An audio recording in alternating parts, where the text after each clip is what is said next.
evening and many thanks for joining us. You're watching QTV and we're broadcasting live from our studios on Caraba Avenue. This is the news with me, Ansmane Sonyasi. Here are the main news headlines. President Barrow returned on Sunday evening from the African Union Extraordinary Summit in Equatorial Guinea, where African leaders met to discuss the humanitarian crisis, terrorism and unconstitutional change of government on the continent. The Ministry of Fisheries on Monday launched the Gambia Climate Smart Rural Water Sanitation and Hygiene Development Project WASH to improve equitable access to safe and affordable water supply, sanitation and environmental protection. 46 security personnel have graduated on Friday after completing 2 weeks intensive training on gender in peace support operation. And in sports news, the Gambia drew 1-1 with the United Arab Emirates in an international friendly on Sunday in Dubai for a World Cup qualifier playoff, while Gambia faced South Sudan in AFCON qualifiers next weekend. Stay tuned as we bring you more on these and other stories.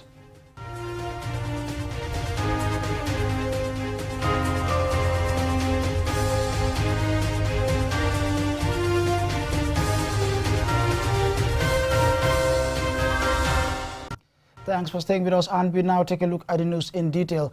President Barrow returned on Sunday evening from the African Union Extraordinary Summit in Malabo, Equatorial Guinea, where African leaders met to discuss the humanitarian crisis, terrorism and unconstitutional change of government on the continent. Speaking to QTV's Aliou Cisse, he described the summit as successful. Responding to questions from waiting journalists on arrival at the Banjul International Airport, President Barrow said the agenda of the extraordinary summit is apt and timely, saying leaders deliberated on the problems of terrorism and unconstitutional means of change of government, which he described as a threat and undermining factor to development, peace and security. In his address to the summit, the Gambian leader said his government is fully against coups and violent means of assuming power, while calling for a quick return to constitutional order in all affected countries. It is the most important issue. It's affecting everybody. We cannot develop our continent if we don't have peace. And definitely, terrorism and unconstitutional change of government is threatening our countries.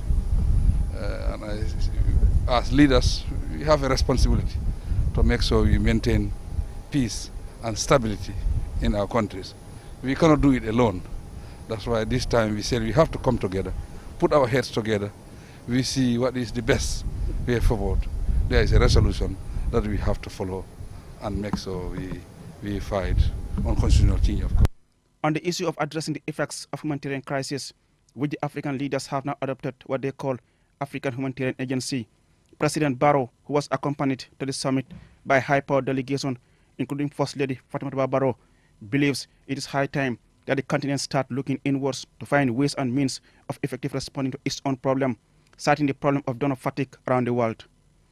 During a pledging conference, African leaders made pledges to contribute to the humanitarian agency, including President Barrow, who pledged that the Gambia will contribute $100,000. It is very timely because we have to put our resources together. If we are together, we are strong. That's why we said we have to pledge towards humanitarian issues in Africa. And I believe that we have to look inwards. Now it's not outwards. There is donor fatigue all over the world, and you cannot rely on donor support only. That's why we said now we have to take the bull by the horn, come together, put our resources together to see how best we can approach these problems that are really threatening Africa. The 16th AU Extraordinary Summit came a day after the Gambia government, through its Attorney General and Minister of Justice, released the much-awaited but highly celebrated white paper on the recommendations of the TRRC, which was instituted to investigate into the atrocities committed under the 22-year rule of former President Yahya Jammeh, who now lives in exile in Equatorial Guinea, the venue. The 178-page white paper accepts all recommendations with regards to prosecution, including that of ex-President Yahya Jammeh, his former Vice President Aïssatou Ndiaye Sedi, and members of AFP-ASI Transitional Council. It further recommended that individuals adversely mentioned by the Commission who continue to serve in various areas of the public and security services be immediately terminated. During this visit, did you have any engagement relating to the TRC recommended white paper and, of course, the state of the former President Yahya Jammeh? There was nothing like that. There was no engagement absolutely about the white paper. White paper was not discussed there. As the summit closed in Malabo, political analysts say the outcome of the summit will be fruitless without addressing the root causes, which include, among other things, the lack of respect of constitutional dictates by incumbents and the disregard for the welfare of their people. However, African leaders have expressed concerns and determination to bring an end to coups. Reporting for QTV News, I am Aliou Cisse. The Ministry of Fisheries on Monday launched the Gambia Climate Smart Rural Water Sanitation and Hygiene Development Project WAS to improve equitable access to safe and affordable water supply and sanitation, good hygiene practices and environmental protection. Omar Pijalo attended the opening and this is his report. The $40.49 million project is financed by the African Development Bank to improve the socio-economic and environmental conditions of the Gambia's rural and peri-urban population through improved access to sustainable water infrastructure and services. The director of the Department of Water Resources reveals that the project aims to increase access to safe and sustainable water supply, sanitation and hygiene, targeting residents of rural, peri-urban and deprived urban communities in an environment facing increasing climate change threats of flash flooding and periods of extreme drought. The project, he added, is designed to deliver the objective through an integrated water resource management approach. The ultimate objective of WAS project cannot be achieved without your active participation and by taking ownership of the project. As you may already be aware, there is an increased global emphasis on coordination of actors and activities to meet SDG 6 for effective and cost-effective delivery of water and sanitation services. On behalf of the Minister, Fisheries and Water Resources, the Permanent Secretary, Omar S.M. Jiba, said data collection, analysis and dissemination is vital for the sector's development and for effective planning. PS Jiba adds that the gains that the government will acquire from the coordination and collaboration of actors in water and sanitation are many. However, avoiding duplication and increased access to safe drinking water and basic sanitation are key. I wish to take this opportunity to urge the Department of Water Resources to ensure that the support for the functionality of the web-based monitoring and evaluation system is operationalized, functional, and regularly or periodically updated by mainstreaming this activity into the department's budget to avoid the project to be a so-called white elephant project. Aissatou Aida Mare Sissoho, the project coordinator, gave an overview of the project. This project was formulated in 2018 and it's a 5-year project and hopes to end in 2023. We are halfway or almost towards the end of the project, but as you all know, during implementation we encountered the COVID and also a lot of other issues in between. So hopefully we'll have to extend the project for a year or two to be able to achieve all the key objectives of the project. Officials say the project will directly benefit an estimated 200,000 rural and peri-urban Gambians, particularly women and children, who are expected to live healthier lives and trek lesser distances to fetch water. An additional 300,000 people will benefit from the interventions in improved solid and liquid waste management, in addition to the betterment of the rapidly deteriorating aquatic environment.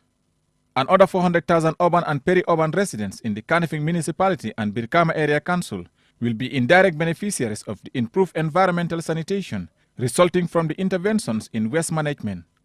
Reporting for QTV News, I am Omar P. Jallo. Now, 46 security personnel have graduated on Friday after completing 2 weeks intensive training on gender in peace support operation. The training was facilitated by the British Peace Support Team Africa. More in this report by Ajibintu Drame. 25 males and 21 females from the military, police, State Intelligence Service and Gambia Immigration Department graduated at a ceremony at the Joint Officers Mess in Kotu. The training, facilitated by both the British Peace Support Team BPST and the Gambia seeks to enhance the trainees' knowledge on how to integrate gender in peace support operations. Yakuba A. Drame, CDS of the Gambia Armed Forces, explains. By employing gender perspective in their operations, peacekeeping personnel can strengthen their relationship with local populations. They can equally increase their effectiveness, whereby exchanging their ability, enhancing their ability to respond to specific protection needs, equally upholding international best standards and fundamental human rights. Dr. Sela Kingoro, lead facilitator and senior gender advisor for BPST Africa, says the training was quite interesting as the participants highly showed enthusiasm during the course of the training. Traditionally, as a field of women, and therefore seeing men come into this particular course and engage to the level that they did was highly encouraging. It also helped us to look at the specific tasks of the various components in the field, including the military, the police, and civilians, and to see how we can mainstream gender in these specific tasks so that we can make our missions even more effective. Lieutenant Colonel Richardson Sculty, a facilitator and BPST representative, encourages the participants to put into practice the knowledge gained on the training. That a lot of the gender norms in society today across the world come from our cultural heritage. And just because men and women have been pigeonholed into a certain job or task in life because of social norms and cultural norms doesn't mean that in the 21st century that still holds water. Whether you're in a direct gender advisor role or you just become the gender focal point for your unit. Be that advocate. Change isn't going to happen quickly. It will be a slow, and it's evolution, not revolution. David Belgrove, the British High Commissioner to the Gambia, had this to say. We need to keep changing mindsets, ensuring that expanding women's participation is seen as an essential operational enabler, part of the core function of the mission, and not just a box-ticking exercise. Corporal Bas Cloden, a graduate, expressed excitement, explaining how she will apply her knowledge in practice. To involve men, because most of the men in our institution have the perspective that when it comes to gender, it is human issues. So I'll change that impact from them. Gifts of appreciation we are giving to facilitating partners for their immense contribution to the success of the training. The BPST is based in Africa and facilitates training with partners across a range of activities for African nations that deploy officers on UN and AU missions worldwide. Ajibintu Drame, QTV News. And the report there by Ajibintu Drame will lead us to the commercial break, but we will be right back. To make sure your company's products and services reach your potential customers, it is essential that you choose the right channel for your marketing purposes. QTV has the widest reach locally and beyond, and we can give your business the visibility it needs.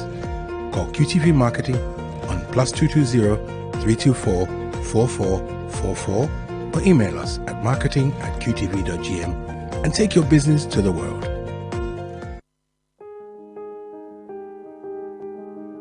With so many things to do in a single day, it's important to have a network you can trust.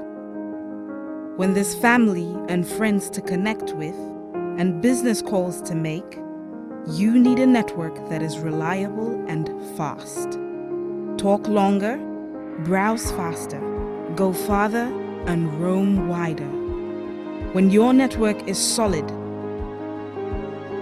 the world is your oyster. QCell, your trusted network in the Gambia.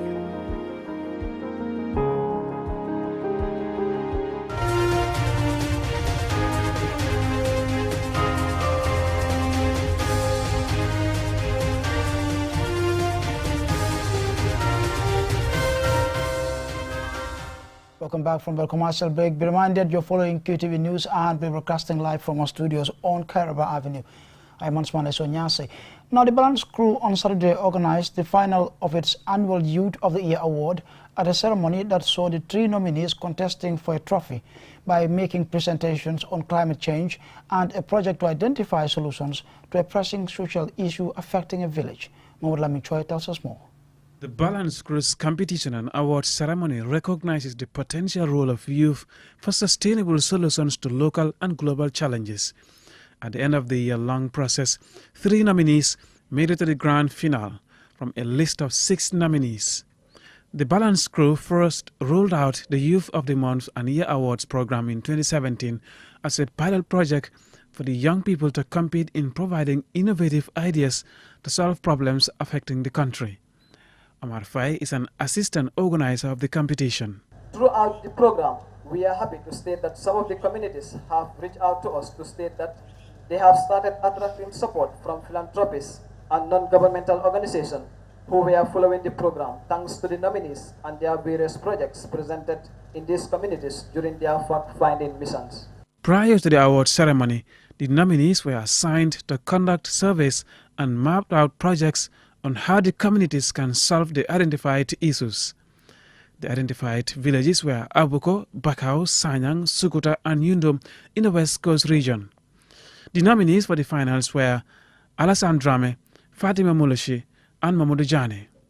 Their project proposals were graded by the villages themselves, who awarded a maximum 3 points before the award ceremony. At the award ceremony, all the nominees had to present again solutions on the challenges facing the Sukuta Health Center.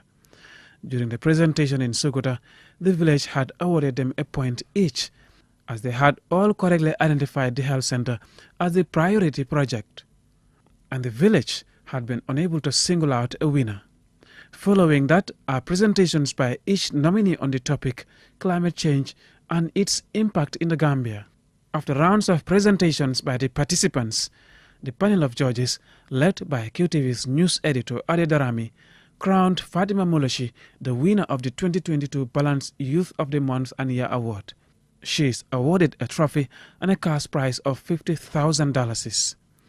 An award of $30,000 also goes to a village for its cultural display and performance at the event, of which Abuko was crowned the winner.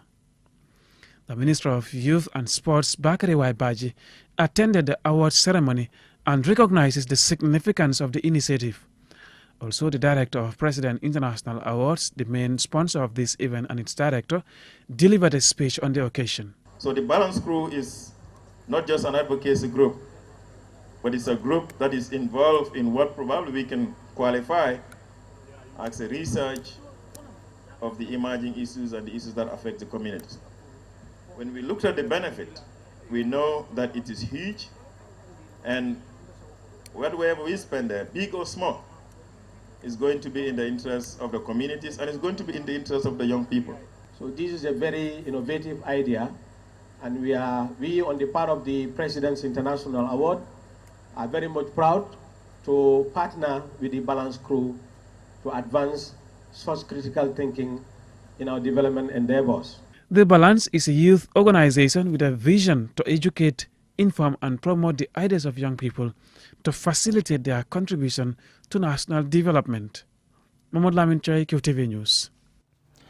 20 personnel of the Gambia Police Force on Friday concluded 9 days training on conducting criminal prosecutions in sexual and gender-based violence cases. The training was organized by GIZ and funded by the European Union. Loliam Kamara reports. Sexual and gender-based violence, SGBV, refers to as any act that is perpetrated against a person's will and is based on gender norms and unequal power relationships. According to the Gambia Multiple Indicator Cluster Survey 2018, rape, child marriage, female genital mutilation, FGM, and other forms of SGBV are criminal offenses in the Gambia.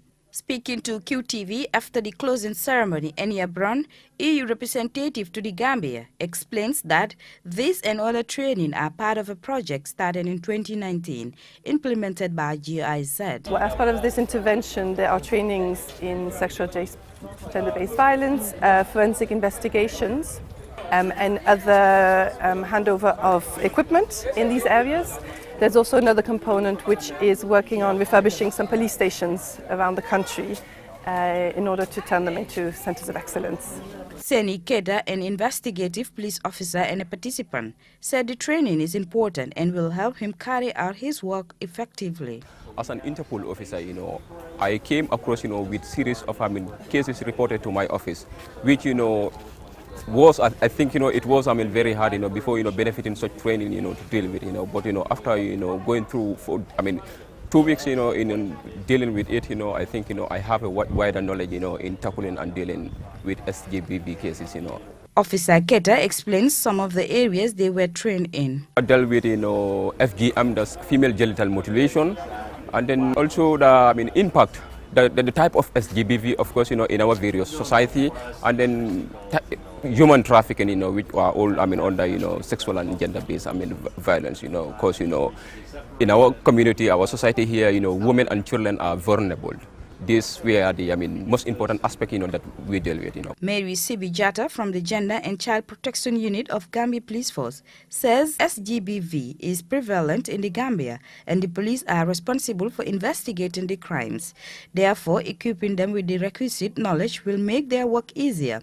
She called on parents to be more vigilant and report cases of SGBV. One major problem is people don't report these cases, they conceal them. And when you do that, you are not helping. It's like you are encouraging the perpetrator to go and repeat it again because he or she has done something bad and no justice was served. So the last message I will send is to all parents, all guardians, to come out and report cases that are being done in our houses, in our community, because the police officers, we are not everywhere. We only get to know cases that are being reported to us. But if they are not reported, there is no way we can get to know them, let alone to investigate on those cases. It is hoped that the training will help break the barriers that women and girls face in navigating the criminal justice system and enhance the trust between the police, the public, and victims of SGBV. For QTV News, Lolly M. Kamara. Now, 6 Sierra Leonean artists are currently in the Gambia on a 5-day walking visit to explore possible collaborations with Gambian artists in the music industry. Bouakar Fati had an exclusive interview with them at Tamala Beach Hotel, and this is his report. Sierra Leone and the Gambia enjoy one of the oldest and closest historical and bilateral ties. The Gambia is home to many Sierra Leonean, and likewise, Sierra Leone is home to many Gambian. The visiting artists express gratitude for the warm welcome they have received since arriving in the country on Wednesday. Mahmoud, a Sierra Leonean musician who specializes in Afrobeat, talks about his expectation of working with Gambian artists. Man, this place is beautiful. I love being in Gambia and most of all, today I'm here again to do something very great, for Sierra Leone and Gambia. We're family, we are all Africans, so it's a very exciting moment right now being here again. I have not worked with any Gambian artist, but like this show have got us together, and then I'm hoping to work with more musicians and all. So with that, I will know what the industry is about. Drizzlik, a young musician making waves in Sierra Leone who is visiting the Gambia for the first time, spoke about his experience while thanking Gambian for their hospitality, and further talks about his work as a musician. Beautiful country. I only done dinner these resorts, but from the airports we drive Gambia, and nice place. I'm hoping to explore more and see more of the land. Representing for my people, speaking the minds of the youth. I couldn't have asked for more. So I appreciate this space. I'm expecting fire. I'm expecting to enjoy myself.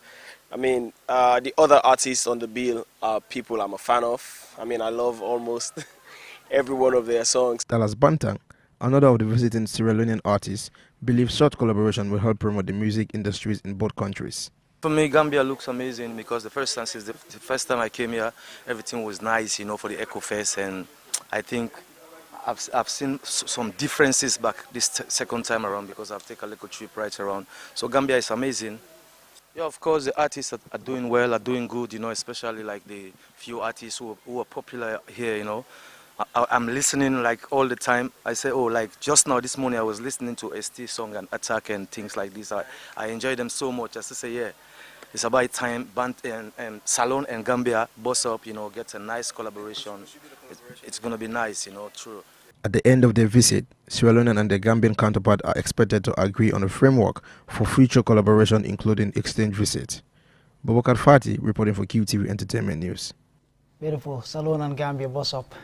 Well, we now take a short break, but when we return, we have a look at some exciting sports news.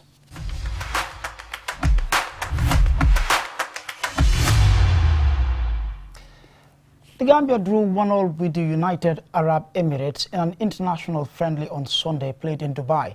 Both sides were preparing for competitive encounters, UAE for a World Cup qualifier playoff, while Gambia faced South Sudan in AFCON qualifiers next weekend. Our sports reporter, Mahmoud Kajaka, has more. Ali Maghbout scored for the host in the first half from the penalty spot. Musa Barrow then equalized for the visitors in the second half. United Arab Emirates won. Gambia won. It ended in Dubai on Sunday afternoon. It was an international friendly played as both sides prepare for different qualifiers. Gambia prepares for their first game in the 2023 Africa Cup of Nations qualifiers against South Sudan to be played in Chess, Senegal on Saturday, June 4th, while the United Arab Emirates prepares for one of their World Cup qualifier playoffs against Australia. It was unfortunate that the match wasn't televised by both local and international TV. According to the GFF, the reason is the host United Arab Emirates says they don't want Australia to spy on them. The Gambia team will fly to Dakar on Tuesday to finalize their pre-match preparations before playing South Sudan at the Lat Dior Stadium in Chess, Senegal on Saturday. Mamadou Kajaga, QTV News. Well, I'm afraid that's all about it, but before we take a leave of you, here's a recap from your headlines. President Barrow returned on Sunday evening from the African Union Extraordinary Summit in Equatorial Guinea, where African leaders met to discuss the humanitarian crisis, terrorism, and unconstitutional change of government on the continent. The Ministry of Fisheries on Monday launched the Gambia Climate Smart Rural Water Sanitation and Hygiene Development Project, WASH, to improve equitable access to safe and affordable water supply, sanitation, and environmental protection. 46 security personnel have graduated on Friday after completing 2 weeks intensive training on Gender in Peace Support Operation. And in sports news, the Gambia drew 1-1 with the United Arab Emirates in an international friendly on Sunday in Dubai for a World Cup qualifier playoff, while Gambia faced South Sudan in AFCON qualifiers next weekend. Do join us at 10 p.m. for more news. Until then, on behalf of the entire production team, thanks for watching.